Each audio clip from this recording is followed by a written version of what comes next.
Hello everyone, welcome to my YouTube channel. That is a string of words that I never thought I would ever say in my life because I swore up and down I would never start a YouTube channel. But then again, I never thought a pandemic would happen, so here we go. First video on my channel is a video about a recent trip that I took.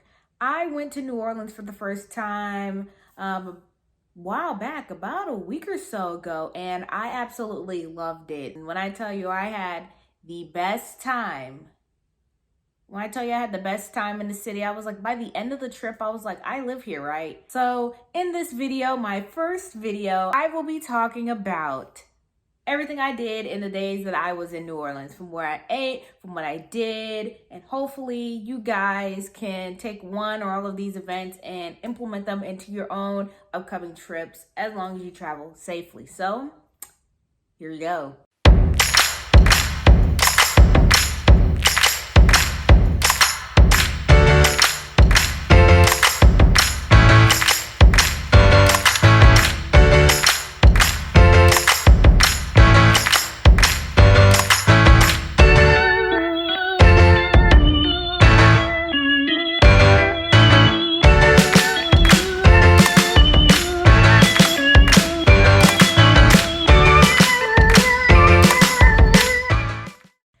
Do a whole, get to know me and Q&A type of video later when I have more followers and people that care. But just know that I am a blogger, I am a journalist, I am a Black woman, and I am a Leo. Initially, I kind of went into planning this trip as, where can I go that is not that far of a drive, but I've never been? And I was kind of weighing my options between just going to Pensacola or something like that, or Biloxi. And then I was like, no, I should go further. I should go somewhere I've never been. And that's when New Orleans came up. I started doing a little investigating, a little hotel searching, and I ended up deciding to go to New Orleans. So my trip was about 4 days. I went from Sunday to Wednesday, which are prime times for travel because most people are working during the week. So you really don't have to worry about, a lot of people. Usually you don't have to worry about a lot of people at all of the touristy locations, destinations you want to go do. You also don't have to worry about super high hotel rates. So I ended up staying at the Hotel Vanache on Canal Street, and it ended up being about $168 plus taxes. So a little under $200 for 4 days, in the city, which for me, my goal whenever I travel is for my hotel or lodging accommodations to be less than $250. Are my sheets clean? Do I have hot water? Do I have a mini fridge, microwave, iron, and television? If the answer is yes to all of those things and the reviews on Google are pretty straight, I will probably book it. I'm not sitting here and need heated floors and, complimentary wine when I walk into the room. I don't need that because the point of vacation is to not be in your hotel room. The point of vacation is to go out, explore whatever city, wherever you're visiting. If you're staying in your hotel, that is a problem. So the hotel, right on Canal Street, steps away from a streetcar, which is very convenient for people who are coming into the city and, they're not planning on driving or taking a lot of Ubers. I didn't get on the trolley. I didn't get on the streetcar because I drove, but it was very packed, or as packed as it can be during these COVID times. There were a lot of people utilizing it, so it's a cute little thing to do in the city if you want. I didn't do it. So parking near the hotel was like $25 a night, and I was like, no, I will not be paying that. So I ended up going a couple blocks down, and I ended up paying like $13 a night for parking, which is way better than $25. So I had two main things that I was going to be doing on Sunday. One was going to a selfie museum that was right in the heart of French Quarter.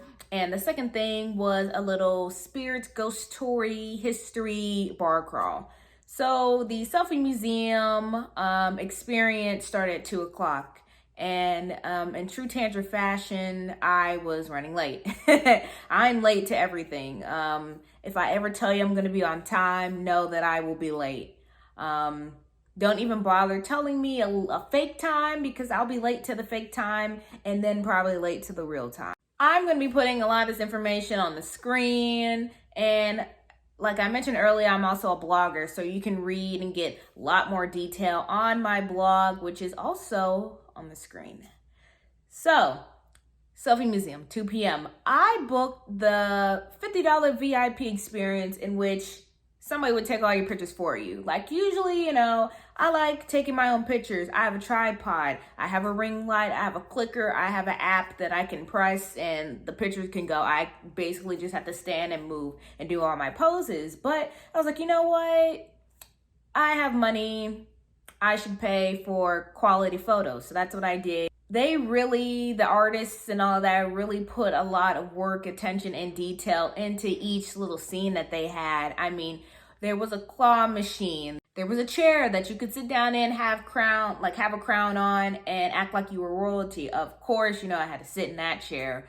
And they had a tub where they had, little balls and all that. I mean, I don't want to talk too much about the installations because I don't want to spoil it. And also, they switched them out like seasonally. So I went in April, but what I took pictures in front of in April might not necessarily be there, say, in like August. So you should really check out their social media pages. They keep it very updated. The girl I was taking pictures with was very helpful, very nice, friendly. It felt like I had been shooting with her for like years instead of just an hour or two, which I really appreciated. And she had a lot of ideas for different poses I could do, different ways to sit and stand. But she actually said I was one of the easiest people that she's ever had to photograph because she didn't have to give me a lot of direction. And remember when I said that I was a Leo at the beginning of this video? Pretty sure that's why. So, the website said the pictures would come in like a couple of days, but I got the pictures back the same day, which is incredible if you've ever worked with a photographer. Most photographers, they need time to pick out the best photos, sit and edit them all, bundle them up, and then send them out to you. So I was expecting at least like a week or so to get those photos back. So to get them back the same day was amazing. Totally worth the $50. That experience was supposed to be like an hour, but we ended up finishing like pretty early. So I was kind of standing around downtown, like in the heart of the French Quarter on a weekend. What do I do now? Like, what do I go do? I go get a daiquiri. Baby, the daiquiri was delicious. It was like, what was it, $12, which I'm sure was like probably highway robbery, but of course I'm a tourist, I don't care. So I'm walking around with my daiquiri, it's delicious, I'm sipping, I'm getting compliments from people walking down the road. I'm shopping at some local stores before it's time for the crawl. I actually went and checked in and then drove back and ended up being late. But John, the tour guide, very gracious, allowed me to join late. I was about like maybe 5 minutes late, but I didn't really miss any significant parts of the tour. John was great, awesome. He was very nice, very knowledgeable about the city. So the thing you need to know about New Orleans, besides the fact that you should always have a drink in your hand at all times, is that there are tours everywhere. If you want to hear tour, if you want to go on a ghost tour, you can do that. If you want to go hear about the history of vampires, you can do that. New Orleans just has such a rich and amazing history that there's just millions of tours for you to take. So the tour that I was with John was a well-rounded kind of tour. The people that I went on the tour with, we kind of didn't have a particular, we didn't have particular stories we really wanted to get to know. A lot of us, it was, our first times in the city. So we kind of just want to know everything there was to know about the city. And John did an amazing job at that. We got pirate stories, we got ghost stories, we got voodoo stories, and historical stories, drinking stories. I mean, he was very knowledgeable about the city, entertaining. I felt very safe on the tour. We were all socially distant. A bar that I went to on the tour, I actually visited again before I left. Like, that's how much I enjoyed the bar and how much I enjoyed the tour. At each bar that we stopped at, we like ordered a drink, sat and enjoyed our drink, and then continued walking. It wasn't like okay, get our drink and go, we need to move on, like chop, chop, chop. You know, it was a nice leisure tour. We all got to know each other as we walked. And I really enjoyed the stories that he told, but I highly recommend taking his tour if you're a first timer in the city. Now for dinner, my first night in New Orleans, what the hell should I eat? Well, I decided to go to a little place called The Vintage. I think it closed around maybe 10 or 11. I got there about 8 o'clock. And pretty much everything on the menu I wanted to order, like, was not available. But whatever, you know, I took it in stride. I actually ended up ordering a zoodle bowl, which was a bowl of zucchini noodles with pesto, tomatoes, asparagus, and I added chicken, and bowl was great. It was delicious. I was like, wow, this is so good. I wonder what the rest of the food tastes like. The Vintage was on Magazine Street, which, by the way, is where I would love to live if I ever lived in New Orleans, because I could not stay away from that street. Like, the whole rest of the time I was in New Orleans, I think I went back to Magazine Street like every day. At least once a day I went back on that street, either for shopping, dinner, like lunch or whatever. Called it a night after my zoodle bowl and got back to my hotel. Now for day 2, my first full day in New Orleans. I had another event or another experience set up, and of course it was more pictures. I booked a must-have photos and NOLA package off of Airbnb. All of the experiences that I talked about, I booked off of Airbnb. There's plenty of experiences. Oh, except for the selfie museum. I found that on my own. But the bar crawl and the must-have photos and NOLA, I booked off of Airbnb. I highly recommend booking an experience if you're traveling, because, you know, nobody's going to tell you more about that place than a local. I mean, you know, there were reasonable tour guides too. I didn't really see a lot of the tour guides, tour guides that had tours available outside of Airbnb until basically my last day there. So I was like, okay, well, kind of can't go now, but I marked them down for trips in the future. It's not an Airbnb sponsored video, by the way. I'm just saying, when I travel, I like to always check Airbnb for experiences and things to do first. Back to the photos. On Monday, I decided to book a professional photographer, to get pictures at some of those like iconic spots in New Orleans. On the Airbnb listing, it was one name, but the person that actually ended up doing my pictures was this woman named Rachel. Very friendly, very nice. All her pictures came out amazing. I mean, she had a series of close-ups, wide shots, portrait. 5 stars. Like, I should tip you. You were that amazing. I should tip you. So it was me, and then it was another couple, a guy and a girl together. And at no point did I feel like I was imposing on them, and vice versa. They were very friendly. They were actually visiting from Texas. It was the girl's birthday weekend. I sat, I squatted, I tripped, I did a lot.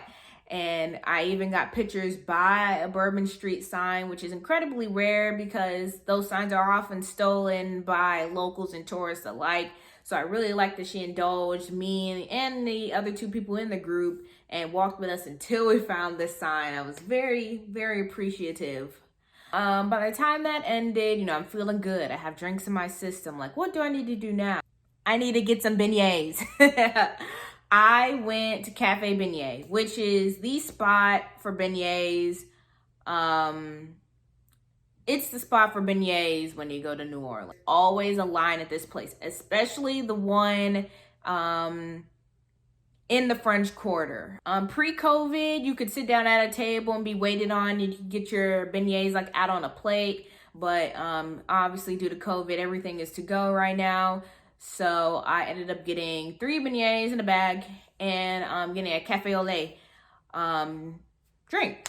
And I sat down and I bit into the beignet, and it was like I heard the choir singing. Like I could hear, like I was like, this is the first thing you eat when you step into heaven. I enjoyed the first bite I had, and the second, and the third, and the fourth, until I was done with all my beignets, and I was like, wow, I'm pretty sad. I want more. But I decided not to get more because there were other things I wanted to do that day, which was thrifting. Another thing you need to know about me, and something you will learn about me, something you can already see if you look and scroll on my Instagram, is I like to shop. And more than shopping, I like to thrift. I am a thrift queen. This was thrifted. These earrings were thrifted. A lot of my wardrobe is thrifted or bought secondhand. I don't go anywhere on vacation without thrifting at some of the local spots. So I had a list of places to check out, half Goodwills and other chain thrift stores, and half mom and pop, like Dusty, you need gloves to walk in here, good old fashioned thrift store. And I immediately knew my trip was going to be great because they had color of the week tags. So where I stay now, which is in Mobile, Alabama, there's no tags, there's no sales, there's no colors of the week. And where I'm from, which is outside of Atlanta, that's like just a given. Like you go in and every Sunday they change the color, and every Monday they have 99-cent day on another color. So to come down here and realize that, oh, no, I really do have to pay $4.99 for a shirt. Yeah, I will not be doing that, but y'all have fun. Y'all do that. It was very refreshing to see those colors again while I was thrifting in New Orleans. And I knew it was definitely going to be a great thrifting trip when I ran into a pair of pants that had the tag still on there. The price was $4.98, like $498, and the Goodwill price was $4.99. And there was a green tag on the pants, so I got them for $2.99. So I'd say getting $500 pants for $3 was an incredible steal. Well, that's kind of what my Monday kind of entailed. It was, spending time downtown, getting my pictures taken, going thrifting. And for dinner, I actually went to this place called Union Ramen. I obsessively look at Google reviews to figure out like where I want to eat, shop, I sort by newest reviews. Like I want to make sure this place is Gucci before I walk in because I don't want any surprises. I don't want one good review, being ranked higher than the 50 bad reviews, you know what I'm saying? So I went into Union Ramen, of course, also on Magazine Street, and I walk in and I'm sat at the bar. It was pretty empty when I walked in. And I'm sitting down, and I ended up getting don't know the particular name off the top of my head. I know it's in my blog post, but I got ramen with like chicken in it, and I made it like medium spicy, and it was so good. It was amazing. I mean, the service was great. The bartender was very attractive. So, it's an all around amazing place. So after I left Union Ramen, I felt satisfied, but I didn't feel completely satisfied. I was like, there's something else I could eat to really top off the night. And across the street, as I'm walking back to my car, I see like a little ice cream parlor. Parish Parlor is the name of it. It is French to the nines. I mean, all the names and everything are in English, but there was French music constantly playing inside the establishment, which was great. I was picking up little French words here or there. I'm in the process of trying to become fluent in French, so it was very nice to kind of understand some of what the people were singing about. I go into the parlor, and there's like, typical vanilla, strawberry, chocolate. On the other side, they had other options, kind kind of more artisan. They had quite a few vegan flavors. And I ended up getting the lemon ricotta something. Just know it had lemon ricotta in there, but it wasn't like ricotta cheese or anything. It was a very nice treat. It was quite sweet, but had a little bit of a tang at the end. It was very nice. I got it on a waffle cone. I've been craving a waffle cone for a while. So I got 2 scoops and a waffle cone, and I was eating that as I walked back to my car, sat in my car, and finished it. And finally, so day 3 in New Orleans.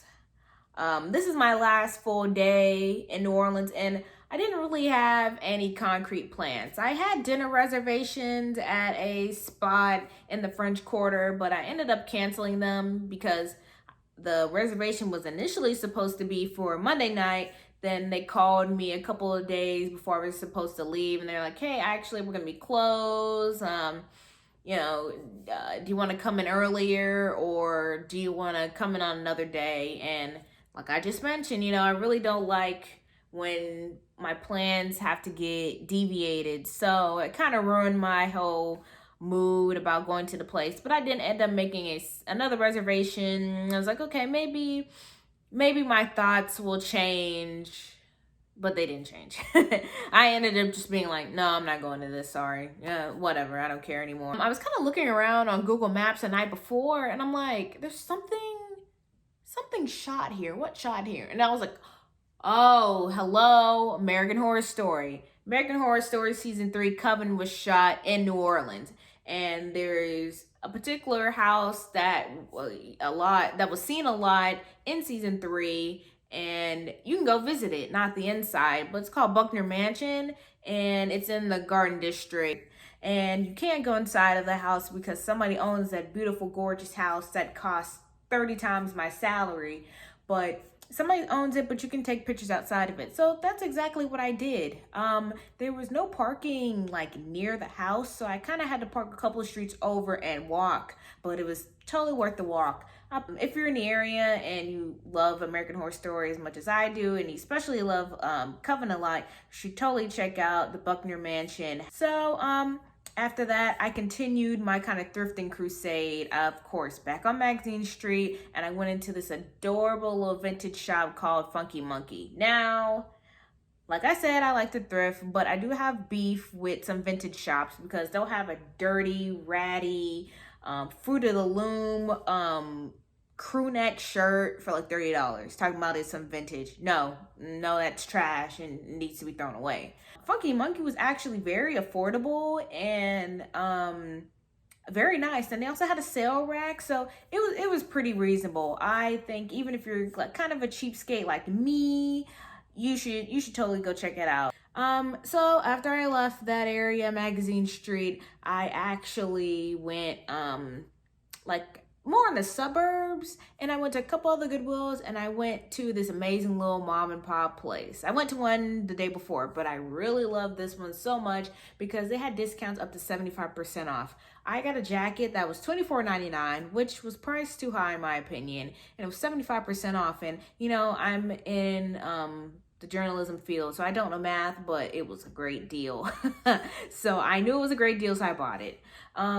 And I had all my goodies. I mean, I racked up like, but the jacket alone, the retail cost of the jacket alone was more than the entire haul that I did. So I racked up, y'all. And on my way out, I see these amazing tiger print boots. I mean, I was like, I stopped and my mouth like opened up wide. I was like, I told the cashier, I was like, please, can I see what size those shoes are?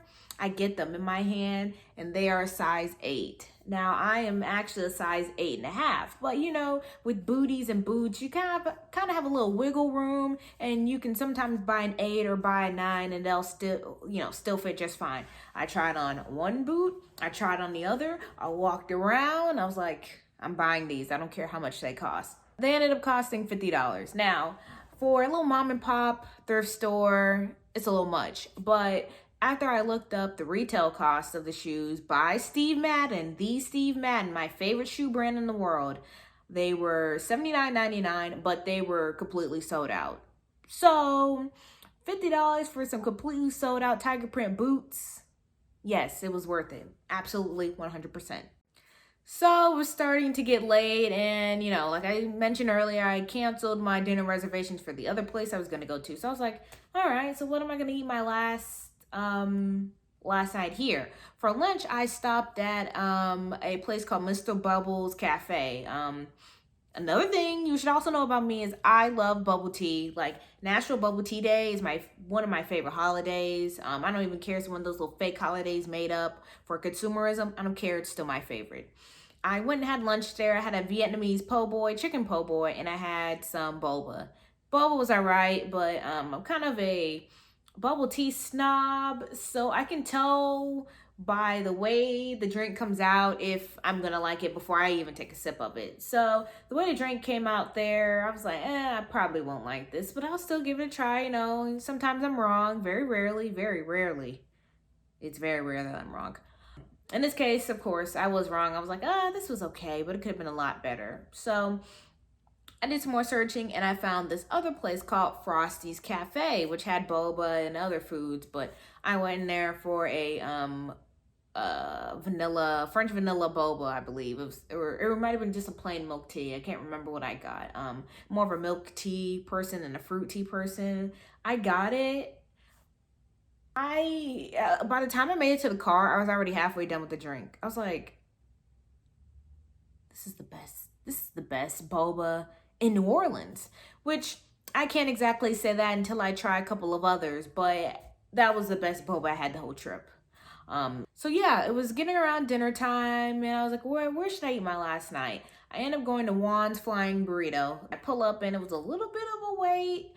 The people that were waiting in front of me actually got out of the line and left, and I was like, okay, this could either go two ways. This food is either going to be incredibly amazing or it's going to be incredibly garbage. And luckily, it was incredibly amazing. I got a jerk chicken burrito smothered in queso.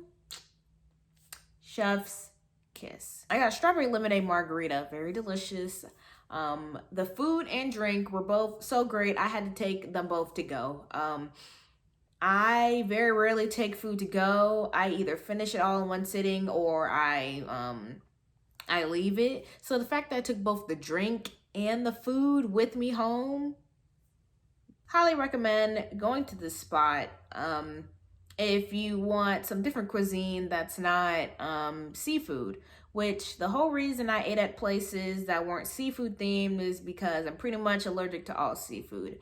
I'm allergic to shellfish, so pretty much the only seafood that I can eat is fish, and it's very hard to get decent fish that is not at a seafood restaurant, which I cannot go and eat at. So that's kind of why I went to a lot of different places that weren't seafood themed. Of course, Wednesday comes, my last morning in the city.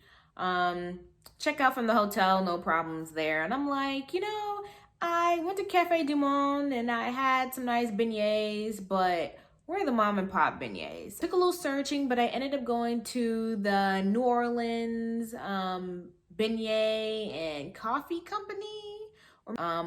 This place had better beignets than Cafe Du Monde. There, I said it. These beignets come out hot. All the beignets are cooked to order. So every time you order some beignets at this place, it was hot and ready, like Little Caesars. I had to wait for them to cool down. Like, there was no nibbling a little bit and maybe your tongue, will be all right. You had to wait for these to cool down. And I'm so glad I waited for them to cool down because they were the best beignets I've ever had. They were the best dessert I've ever had, period. This trip was so nice. It was honestly pretty inexpensive too. I mean, I maybe was out $300, and I'm including the food, the thrifting, my drinks, and my parking. And I could honestly probably include gas because, like I said, I had the luxury of driving to New Orleans. So that's kind of the end of my video. Like I mentioned, I wrote a blog post that is way more detailed than this video. I show more of the pictures that I took, and I kind of describe in detail kind of what you can expect for all the experiences, the exact dishes that I ate, and I tried to include costs in there as much as possible because I know that for a lot of people, they want to know like how much everything is so they can kind of budget their trip better. So with that, I'm going to leave you guys. I hope you enjoyed my video today. To be honest, I hope you like, subscribe, and leave a comment below on my video. If you like the content, make sure you share it. And I hope to see you guys at the next video. Bye!